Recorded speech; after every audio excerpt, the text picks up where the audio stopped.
They told us the Ithran Concordat sent its assessors in threes, and that the third one never spoke. That turned out to be true. What they didn't tell us was that the one who did speak would spend 40 minutes calling my dog a special effect. I was a second-year handler cadet at Bastion Point Academy, and Scout was mine, a black and white Border Collie with one ear that never sat quite right. 3 years old, steady as a fence post. I'd raised him from 8 weeks old on my uncle's sheep farm before the academy took me, and he'd taken to institutional life the way working dogs do, without complaint, and without forgetting what he was actually for. He'd never worked a real flock in his life, not on this world, but you could see it in him anyway, in the way he tracked a room the way a good herder tracks ground, not looking for what to fear, looking for what needed managing. We'd been assigned to the companion assessment wing for the week because Earth was up for provisional Concordat membership, and the Concordat wanted to see, in person, whether the footage we'd submitted of Deathworld companion animals was real or theater. There were 11 handler dog pairs in the wing that week. By Thursday, Scout and I were the only pair still scheduled for the morning session, because Kalen had gone through the others fast, dismissing each performance as inconclusive, staged, or simply irrelevant to his standard. He liked us last. I understood why, by the end of it. The assessor's name was Volth Kalen. He was tall in the way Ithrans are tall, joints stacked wrong for a human eye to parse comfortably, skin the color of wet slate. He walked the room like he already knew the verdict, and was only there to collect his evidence for it. "You submitted 41 hours of recordings," he said, standing at the front of classroom B with his hands folded behind him. Animals sitting, animals lying down. One animal retrieving a thrown object. He said this the way a man describes a card trick he's already worked out. Nothing in 41 hours demonstrates a companion capable of what your species claims.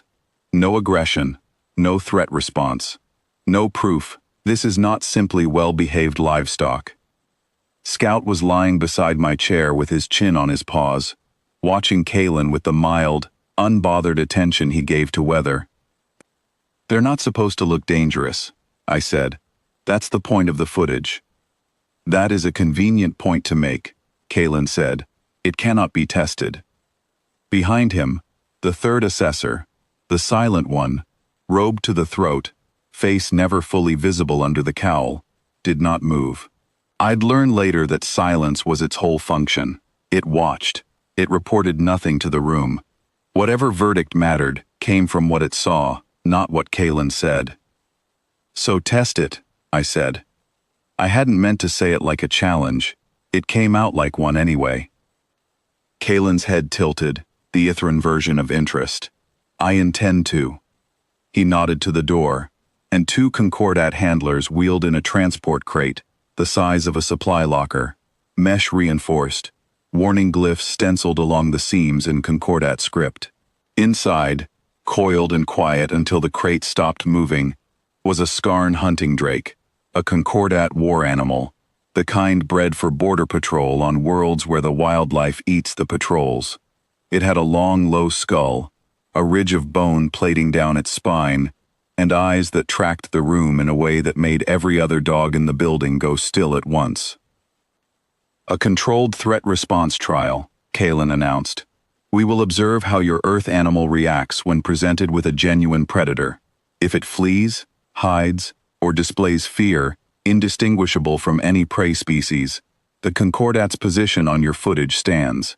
If it displays something else," he glanced at Scout without much conviction, "we will note that as well." Around the room, the other cadets went quiet in the specific way people go quiet when they think something is about to go wrong, and there's nothing in the manual for it. Cadet Okonkwo's shepherd started a low, unhappy whine near the back wall. Somebody's Malinois stood up in its handler's lap and didn't sit back down. I put my hand flat on Scout's back. He didn't need it. He hadn't moved. "Release it to the perimeter line," Kalen said. The handlers cracked the crate. The Scarn drake came out low and unhurried, testing the floor with each foot before it committed weight to it, head swinging in a slow arc across the room. Cadets, chairs, the assessors, the door. It was doing exactly what predators do in unfamiliar rooms, cataloging exits and threats, in that order. It found Scout on the second pass. I want to say Scout tensed. He didn't. He lifted his head off his paws, which was the only thing he did for 3 full seconds, and looked back at the Drake with the same mild attention he'd been giving Kalen all morning. Not a stare down, not a challenge, just a dog noting where something was in a room he already considered his. Then he stood up. Not fast, not defensive. He came up onto all 4 feet the way he does in the training yard when he's about to move sheep, weight low and even, and he walked. Not toward the Drake, not away from it, into the open space between the Drake's line and my chair. He didn't bark. He didn't show a tooth. He simply put himself on the ground the Drake's approach would have to cross, lay back down in that exact spot, and set his chin back on his paws. The Drake stopped. Not flinched, stopped. The way something stops when it walks into an idea it didn't expect the room to contain. Its head came down, ridge plating flattening back along its spine, weight shifting off its front legs. It held there a long moment, reading something none of us could read with it, and then it did the thing that made 2 Concordat handlers reach for restraints they didn't end up needing.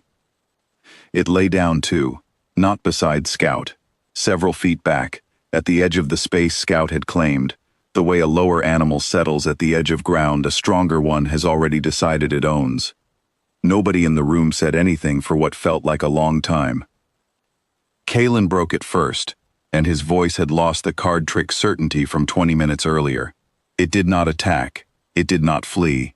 He stopped, apparently unable to file what he'd just watched under either heading, his species used for these things. He herds, I said. That's what the breed is for. Moving something bigger than him without touching it. He's not scared of your Drake, and he's not fighting it.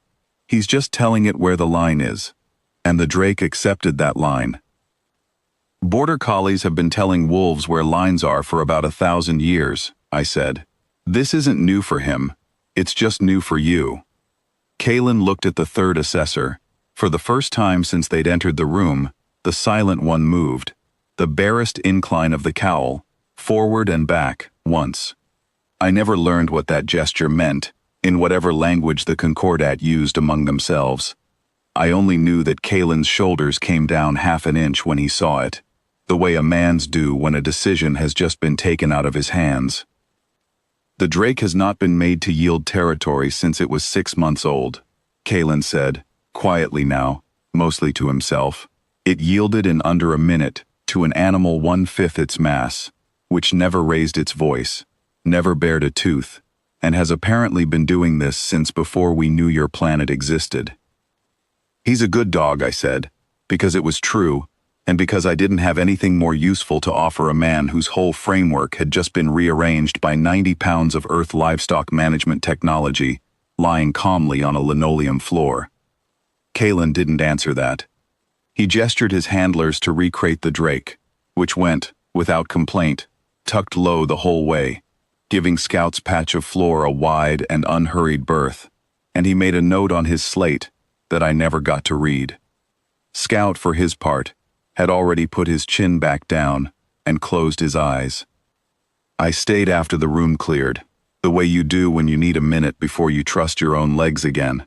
Scout got up, walked over, and leaned his full weight against my knee, tail giving one slow sweep across the floor, the same tail that 10 minutes ago had been perfectly, deliberately still. He wasn't proud of himself. He wasn't anything about it at all. He'd solved a problem the way he solved every problem, by standing in the right place and waiting for the room to understand. The Concordat approved provisional membership 11 days later. The report that came with it never mentioned Scout by name. It mentioned, instead, in language stiffer than the moment deserved, that Earth's companion animals demonstrated territorial de-escalation behavior consistent with apex confidence, and recommended further study. I read that line to Scout on the porch that evening. He didn't look up. He'd already gone back to sleep, one ear doing what it always did, the other one, as always, refusing to sit right.